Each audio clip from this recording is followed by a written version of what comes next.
So, one of you's happy. Yeah. Yes. Thank you. Yeah.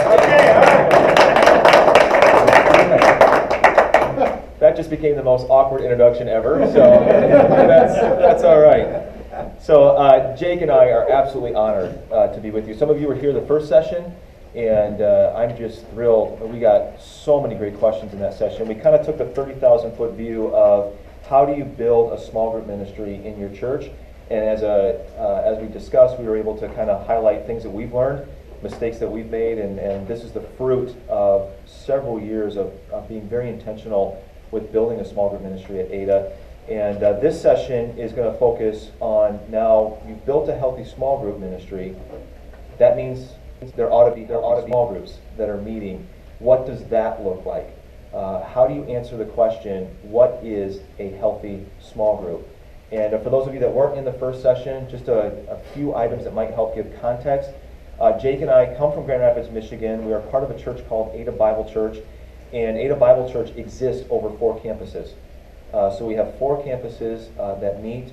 We have a senior pastor who teaches each week, and so we hold live services at our campus. But when it comes to the teaching time, we have a satellite feed, and we connect to our central campus, and we hear from our senior teaching pastor, Jeff Mannion. So that's kind of our context. And we've been celebrating at Ada recently, and I told the first group, and I'll tell you, I feel really insecure sharing this because I don't want it to come off as bragging. We give God all the credit for what He's done at Ada. But as of last fall, we had 71% of our adults in a small group of some sort. Small group, men's group, women's group. And if our math is right, we have about 10,000 people right now who call Ada Bible home. And so that is just extraordinarily encouraging to us that all this work, all the effort, all the questions, and of course, the Spirit of God poured out on Ada Bible Church is drawing people into groups. And so we celebrate that. So I'm going to just do some initial philosophical kind of aspect, and then Jake's going to talk about the nuts and bolts of what this looks like, and we'll share some of that teaching. The question we ask at Ada Bible Church, when you're thinking of a healthy small group, what makes a healthy small group? The question is, and this is similar to the question we asked in the first session, when you're building a healthy groups ministry, you're asking the question, well, what do you want your people to become? And we answered that question in the first session, well, we want them to become disciples. We want what Jesus wants. We want them to become followers of Christ. And so the question for this session is, well, what do you want your groups to become? And what does God have to say about what those groups should look like? And for that, I just want to go to a very well-known passage, Acts 2:42. We get a snapshot, we get a picture of what the first church, what the first small group actually looked like. And so we read this in Acts 2:42 through 47. They devoted themselves to the apostles' teaching, to fellowship, to the breaking of bread, and to prayer. Everyone was filled with awe at the many wonders and signs performed by the apostles. All the believers were together and had everything in common. They sold property and possessions to give to anyone who had need. Every day they continued to meet together in the temple courts. They broke bread in their homes and ate together with glad and sincere hearts, praising God and enjoying the favor of all the people. And the Lord added to their number daily those who were being saved. That's a beautiful passage.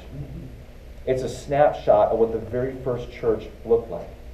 It's a snapshot of what the first small group looked like. The first church had very humble beginnings, and because a group of people devoted themselves to the apostles' teaching, to the breaking of bread and prayer, God performed wonders and miracles within that group, and we're told at the end of this passage, and the Lord added to their number daily those who were being saved. That's a healthy small group. That's the vision that we hope to grab onto at Ada Bible Church, and we hope we get to see signs and wonders, and we hope that we're in awe at what God is doing because we have multiple groups devoted to the apostles' teaching, to the breaking of bread, and to prayer. And so as you kind of walk through that passage, I broke this into three ideas basically. And when you look at that passage and ask yourself, what makes a healthy small group, this passage helps us. The elements of the first church were transformational teaching, fellowship, the breaking of bread, meals, prayer, and then practicing what has been taught. And you can extract that from that passage. The effects of that were the miracles, the wonder, and the awe. Because people were gathered around the text, the Bible, the scriptures, because they were praying and because they were sharing meals together and developing relationship, the fruit of that was miracles, wonder, and awe. And then I broke this into a category of, so you have the elements, the effects, the essentials of the first church were unity and generosity. You had a group of people who set aside their own personal preferences. They were willing to say, I have personal preferences, but I'm being called into something bigger. I'm being called into something greater. And it's interesting that in chapter 1 of Acts, as Jesus is leaving some final instructions with his disciples, he tells them, don't do anything until the Spirit of God pours out on you. Then you can go launch my church. I don't think any of this can happen. I don't think unity can happen. I don't think generosity can happen unless the Spirit of God is moving through that particular group of people. And it's absolutely essential, if we're going to build healthy small groups, that there be unity around vision, that there be unity around, this is why we're here, this is what we're doing, we're setting aside personal preferences. Now, real quickly, if you are anything like me, this passage is very curious to me. When I come across this passage in Acts 2:42, Luke, very early in Acts, is giving us a snapshot of what the first church looked like. And my first question is, why? Why does he do this? Why does he put this here? And so when you step back and pull back the camera and you look at the Gospels, you can put the pieces together. And for sake of time, I'm just going to kind of blow through this, but if you want the notes, holler and I'll email this to you. But if you go back and do the cultural work, you realize that Acts 2:42 is absolutely countercultural. See, at that time, during the first century, Hellenism, which is Greek culture, was adopted by the Romans, and the Romans were the empire. The Romans were moving across the Mediterranean, and they had reached Jerusalem. They had reached Israel, and what the first church was up against, they were up against the culture of Hellenism. These are the elements of Hellenism. This is what Hellenism taught. These are the key aspects of Greek culture during that time. One, it was all about gratifying needs. It was all about the Nike slogan, just do it. If it feels good, do it. It's about gratifying your needs. The second aspect of Hellenism is very, very sensual. It was a very, very sensual culture. It was all about seeking stimulation. How do I feel good? The third aspect is consumption. What do I want? And I'm going to get it. It's all about what I want. It's all about what I like. The fourth element, truth is based on human reason. My mind is the standard for truth. Whatever I believe is true. And then the fifth element is it's all about seeking power. To have power over your schedule, to have power over people, to have power over your life. And so you're attempting to really create leisure for pleasure. I mean, we do this. We work hard Monday through Friday so we can get to the weekend. As I talk about that, gratifying needs, sensual, consumption-based, truth-based on human reason, seeking power. Does that sound familiar to anybody in this room? That's our culture. Our American culture is riddled with these elements, and that makes sense because we've adopted Hellenistic culture. We've adopted Greek culture. Greek culture is the basis for our education system. It's how we educate our kids. It's how the church is even in danger of adopting this. And so when you look at how value was assigned in Greek culture, and this will really drive the point home, to be considered valuable in Greek culture, it was based on accomplishment, accumulation, and whether you were beautiful or not. Looks. Again, any difference in our culture. We filter the worth of a person, the value of a person. We can tend in this direction to value people based on what they've accomplished, what they've accumulated, and how pretty they look. And so you come to Acts chapter 2, and you got Luke who's dropping this hand grenade into the culture and saying, we're going to blow this up. Jesus wants to do this a whole different way. And he says they devoted themselves. Not, this wasn't tiptoeing, this wasn't waiting, this wasn't, I think I'll do this. This was, they devoted themselves to the apostles' teaching, to fellowship, to the breaking of bread. This was a community that had said, we're done with free culture. We're done with assigning value and pursuing those elements of our culture. We are going from me-focused, we are now turning to be others-focused. And we're going to do that by devoting to the Scripture. We're going to eat meals together, and we're going to pray for each other.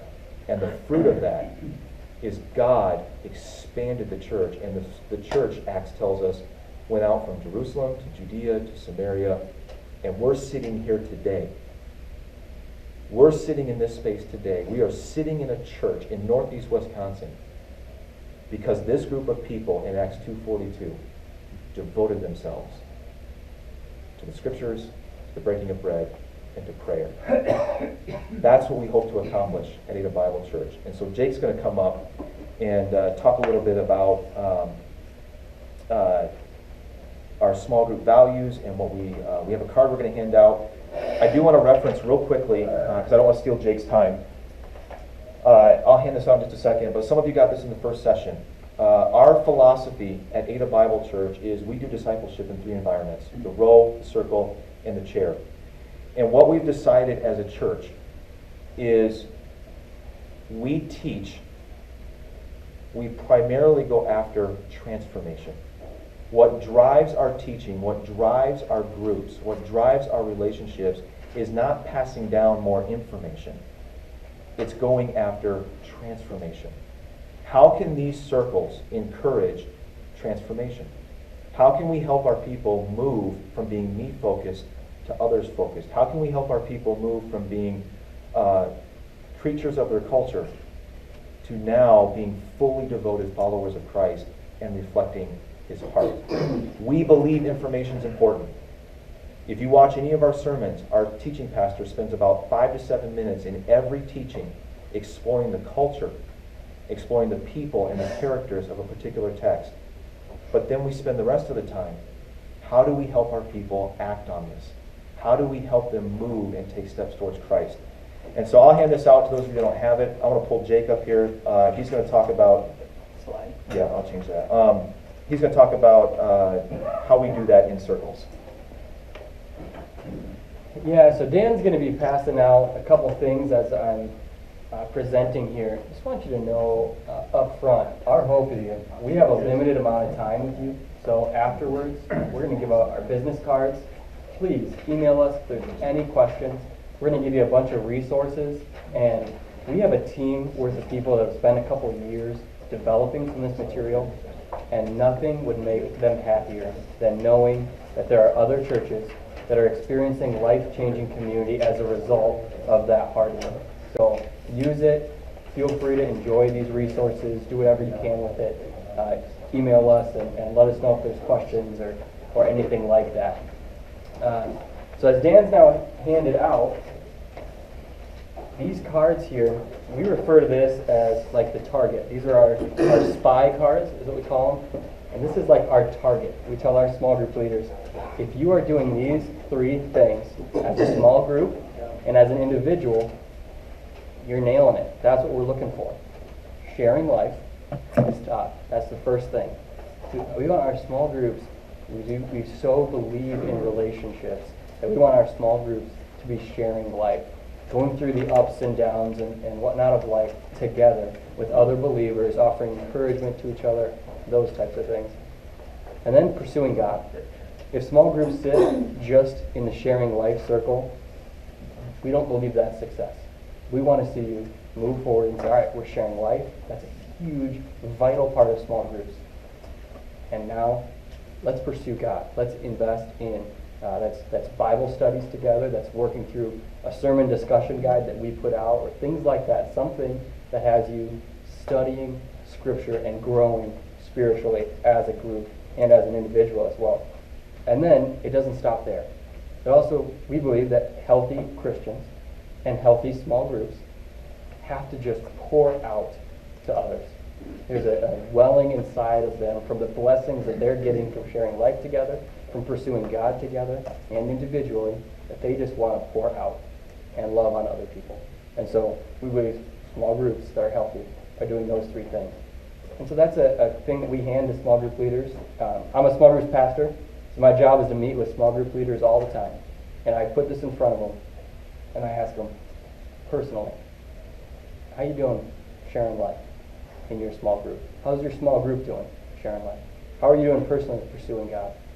How's the small group doing pursuing God? How about investing in others? How are you doing? How's the small group doing? And that's a target. That's something we can put right in front of them. So that's how we use this. Another thing that we do is called group launch, and you guys got that little packet. I think I from Launching Well. This little packet called Launching Well. What we do is we have this event called Group Launch, and small group leaders. You can pass that out if you want.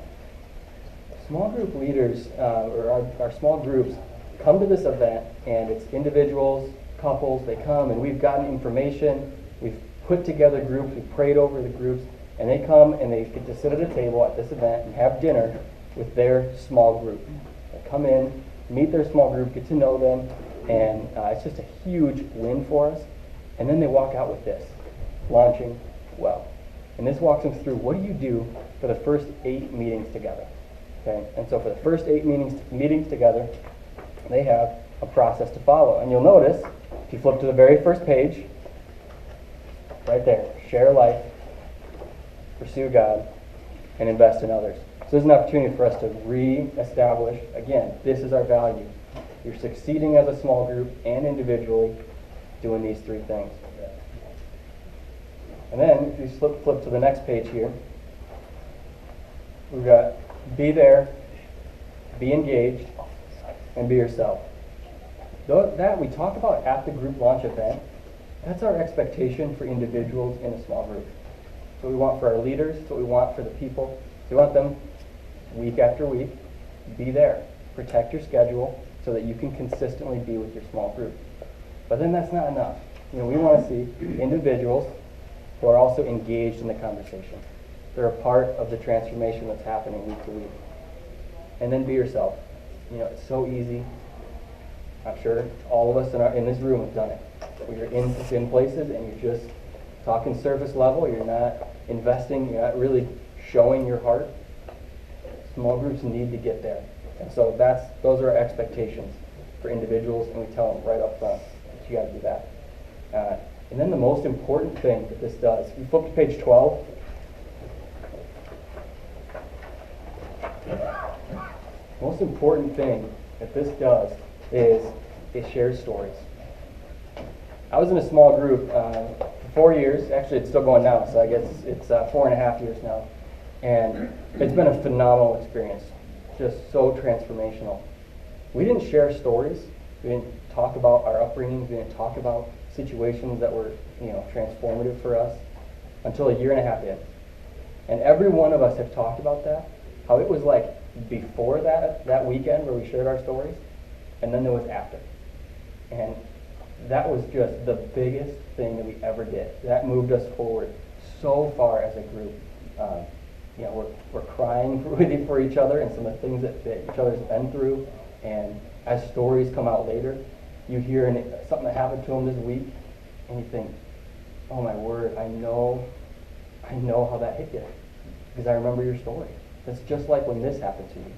And you can't get there without knowing the stories. So it's really simple. You don't have to follow this exact same process. This is just what we do. Hang on a second. Sure. Thank you.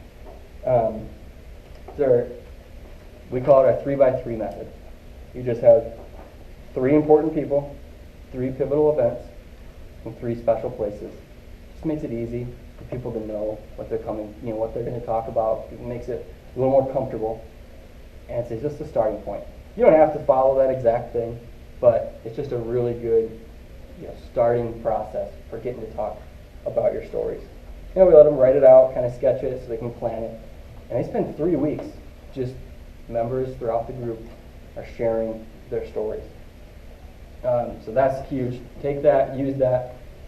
We also, one thing I'll mention as they're starting, this is a North Point resource. I'm not getting any royalties or anything like that for mentioning this or any money for this, but this is also a really good resource if you're looking to buy or something to start. It's called Community by Andy Stanley. That's really good. North Point has a variety of materials that are also really good, and that'll help you get the beginning going. We also use, and this is just for getting conversation in the group, these things are called story cards. Again, I'm not getting any money for this. We don't sell these, but we just find that they're useful. It's really simple. All it is just a card. Not that one. I must have grabbed the back page. Here we go. That's what it's supposed to do. It's just a photo. There's nothing special about it necessarily. And there's a whole pile of them. And what we do is we'll lay them out on a table, and we just say, hey, today we'd like to hear something that you're scared about coming into today, or tell me something that transformed your life, and use one of these story cards to help explain it. It's just a simple thing. It's like how you feel comfortable when you're holding a cup of coffee. People just feel more comfortable when they grab a story card and they say, oh yeah, I felt like I was chained up when I was in this situation, struggling with this particular thing, and it just helps get this stuff going. So if you're interested in doing that, so just trying to give as many nuts and bolts types of things, that this is how we get conversation going. Dan has a couple other things that we actually put out and things like that they'll talk about. Yeah, and if I could just reinforce the story cards. My kitchen, my table, I have 4 kids. 6 of us gather for dinner once or twice a week now. They're all teenagers, so we rarely do dinner as often as we'd like. But we have a box of these on our table, and we actually use these when we gather for dinner together. And it's a different question every time. Pull out a card that best represents your week. Pull out a card that best represents how you feel about your relationship with God right now. Pull out a card that describes what your day was like. And it's amazing what we learn from our kids in those moments. And so it's the same with small groups. And so this has become a really valuable tool. Every leader gets a packet of these, and anybody who asks us for them, we hand these off and give them to them. But to finish this resource, something we've done is we've become very intentional with providing our groups with resources for discussion. So what we have a team of writers called our Beyond the Weekend team. And what their job is, each week they gather and they write a sermon discussion guide based on that week's sermon. So our senior pastor, if he were standing here today, he would tell you that the best thing he can do at a weekend sermon is start the conversation. The best thing he can do is open up the scriptures, teach what that particular scripture talks about, and then give direction and ideas for how to practice that as you step into your week. But we all know that can be forgotten or dismissed by the time we get out to the parking lot or by the time we pull into our driveway. And this is why groups are so important. To have a group that you go to later that week, and we put together a sermon discussion guide. And what that sermon discussion guide does is it circles back to that weekend sermon, and you ask questions. You dig into, hey, pastor said this. Do you agree? Do you disagree? Or he described this type of situation. When did that happen to you? Have you had a similar experience?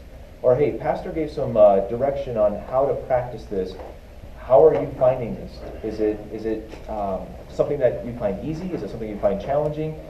It's a way for the group to circle back to that particular sermon. Now, I don't know how many traditions are represented in this room, so I want to say this with the utmost grace.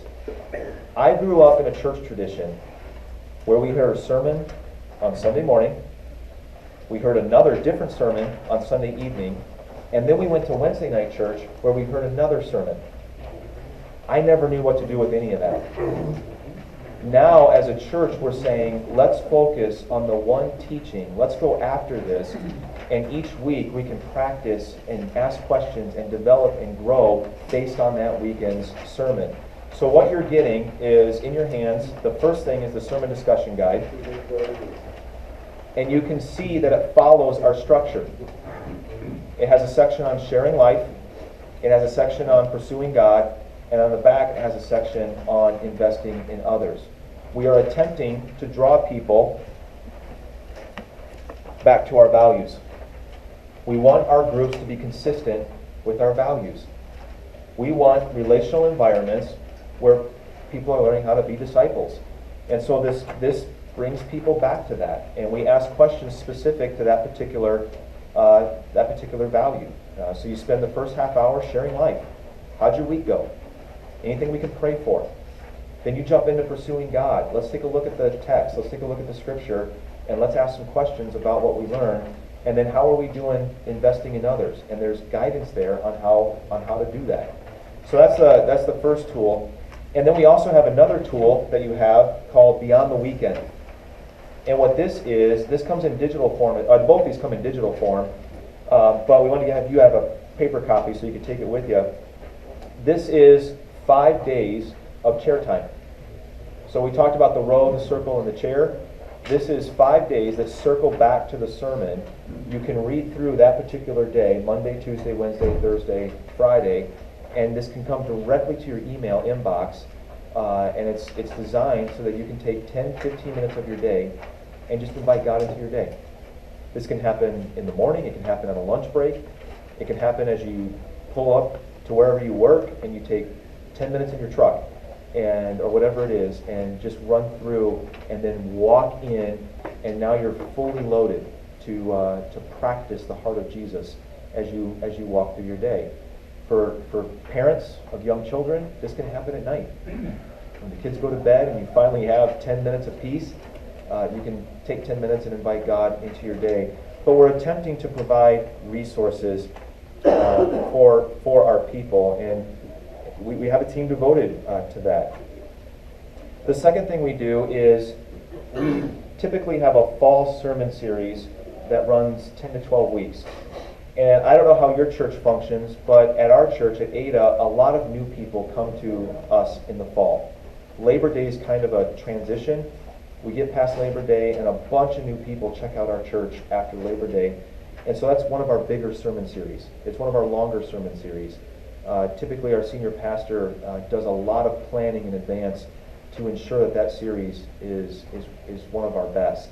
We always want to do our best, but fall seems to be one of those pivotal times where new people are attaching themselves to Ada Bible Church. And so we create journals. And in these journals, it matches the sermon series. And all we do is we put a little bit of context at the beginning of the journal. And then for each sermon, we provide the text. And then we provide journal space. So when they're in the row, they can take notes. When they go to their circle, their small group, they can jot down some things they want to ask or point out, add to the discussion in their group. And then we have chair time. So when they do their chair time, they can jot notes. And so they have a journal that they have with them that's kind of documenting how they're growing and what God's teaching them. And we provide space for each of those contexts. And then lastly, we have a tool. Many of you know this or are aware of it. You utilize it in your churches, rightnow.org. Right Now Media is basically the Netflix of Bible studies. You can literally go on there and get all sorts of Bible studies, and we encourage our groups to utilize that.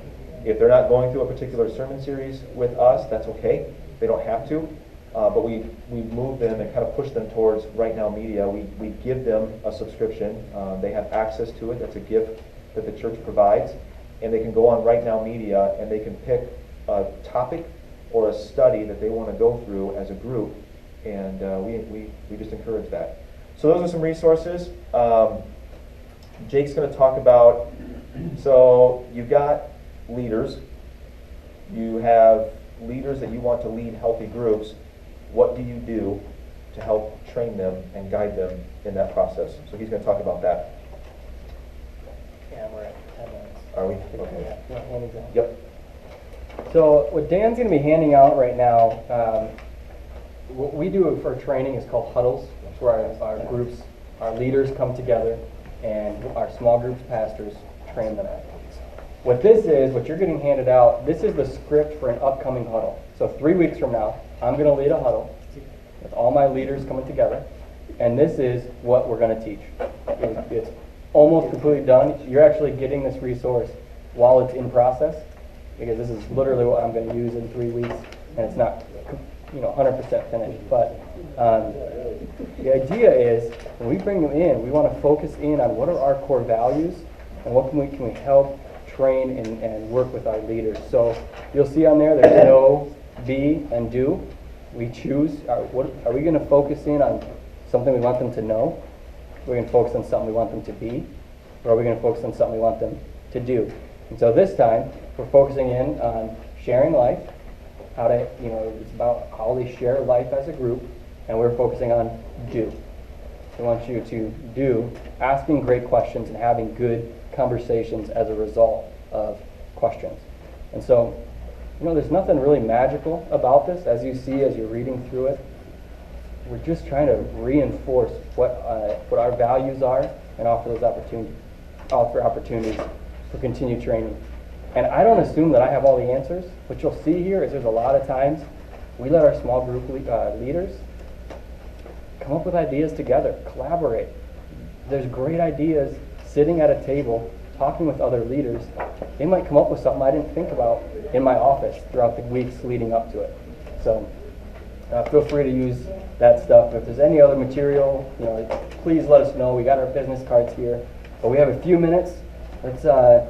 Let's get some questions. Are there any questions out there we can come back to? Oh yeah, go ahead. Sounds basic, but I want a better understanding. In the 3 places thing, when you talk about 3 places, are you talking about a physical place or a phase in your journey, or maybe both? We're talking like the row circle chair. I think you're talking about the story cards. The story cards. When you get the Yeah. 3 storytelling. Go ahead. Sorry. Yeah, so it's, I'd say we'd let them decide. The main thing is I want you to tell us. In my mind, we're thinking physical places, but if somebody wants to, if it's going to get somebody talking about their story in a more in-depth way, focusing on the other, I don't have any qualms with that. Thank you. Yeah. Do each of your groups utilize the sermon series then as the basis for study? When they come together, is that basically what they cover? Or do you allow the groups to kind of venture off on their own to do a study, whichever they choose? Both? We do, yeah, absolutely. What we're finding is we've done a lot of hard work to reinforce the importance of the weekend sermon and how that sermon can be a springboard into your group where you can discuss the sermon. I'm going to answer your question. Let me pull back a little bit. So, like right now, we're in rows. This does not communicate relationship. When you go to a weekend sermon, you can't raise your hand and say, "Hey, pastor, I don't understand. I don't get that." Or, "I don't know if I believe that." Or, "How am I supposed to make that work in my life?" And so what we did is we decided these sermons, they need to embed deeper into our people. We all respond to prophetic truth, and the Bible is prophetic truth. And so what we do is we want to design, how can we help our people reconnect with the scripture that they're hearing on the weekend and actually practice what it teaches? And so we went back and we reevaluated, well, what system have we built to help them do that, to help us do that? And so what we did is we built this sermon discussion guide, and we built the team to do that. And so what we're finding is more and more of our groups are doing the sermon discussion. But there are some that it just doesn't connect for them, or they've got other topics. So for instance, we have groups where they want to go through a marriage study. They've got some young couples in their group, or they've got some couples who've been married for a while and they need a tune-up. And so they'll ask us, "Can we do a marriage study?" Absolutely. And they'll ask for our suggestions. So we'll give here's the marriage studies that we trust. Go to rightnowmedia.org. You can find the videos, you can find the content. Go to Amazon, order the materials. If you run into a financial jam, let us know. We don't want that to prevent you from studying. And vice versa. I mean, just pick a topic. Sexuality, that's huge. It's a big topic. Groups want to talk about that. What does that look like, and how do we have healthy sexuality? So we're fine coaching a group, empowering a group, equipping a group to do that. And that's Wright, WRITENOW? No, No. RIGHT. RIGHT. Oh, right. Now. Oh. Right now. Yep. Rightnowmedia.org. Right now, media. Correct.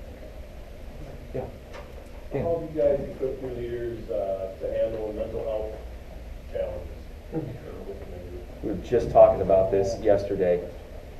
I would say right now. Repeat the question. Oh yeah, I'm sorry. The question was, how do you equip your groups? How do you equip your leaders to engage mental health? There's two answers to that.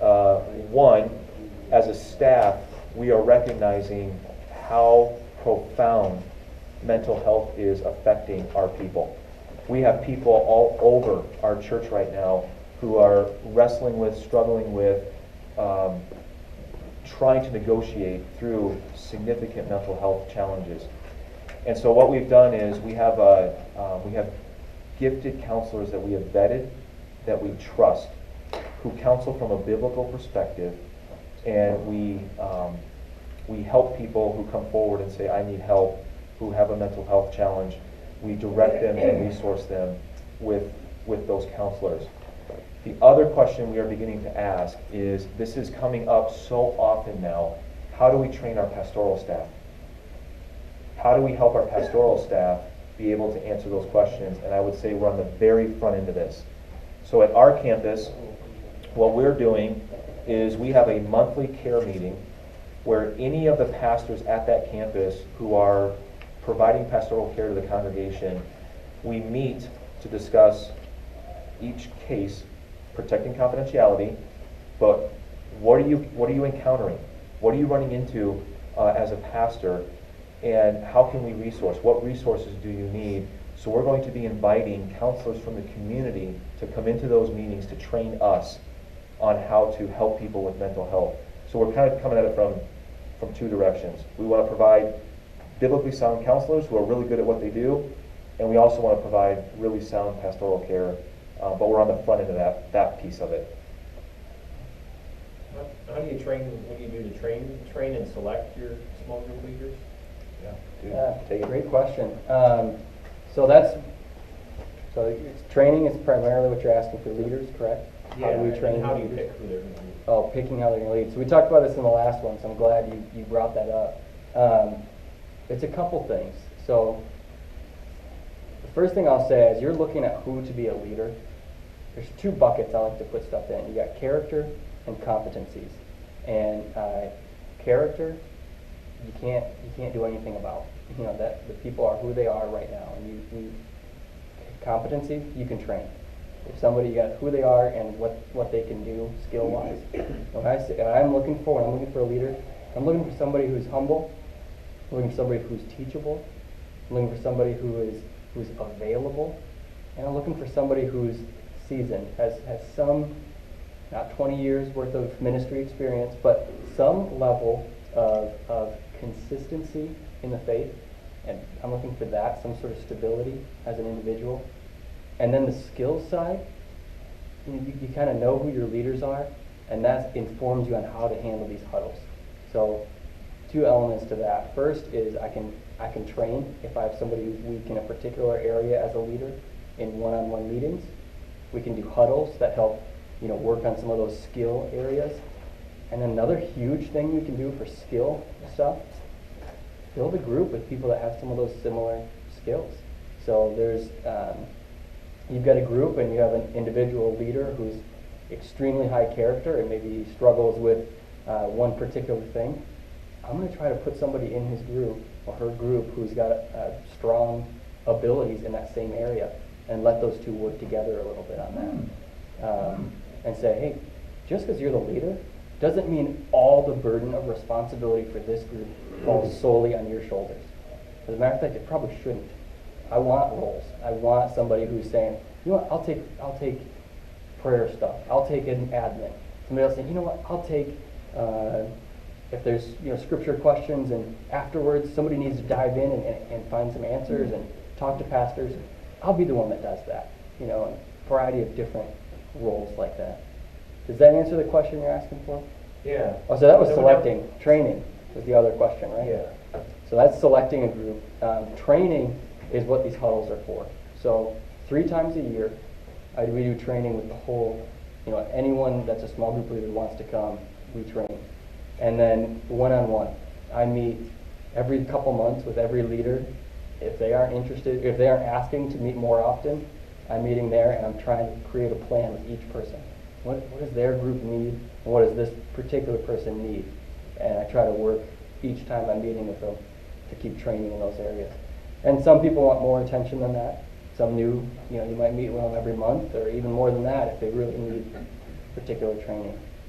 Does that help? Yeah, when you say skills, are you talking about people and leadership skills, or is this also just biblical competency?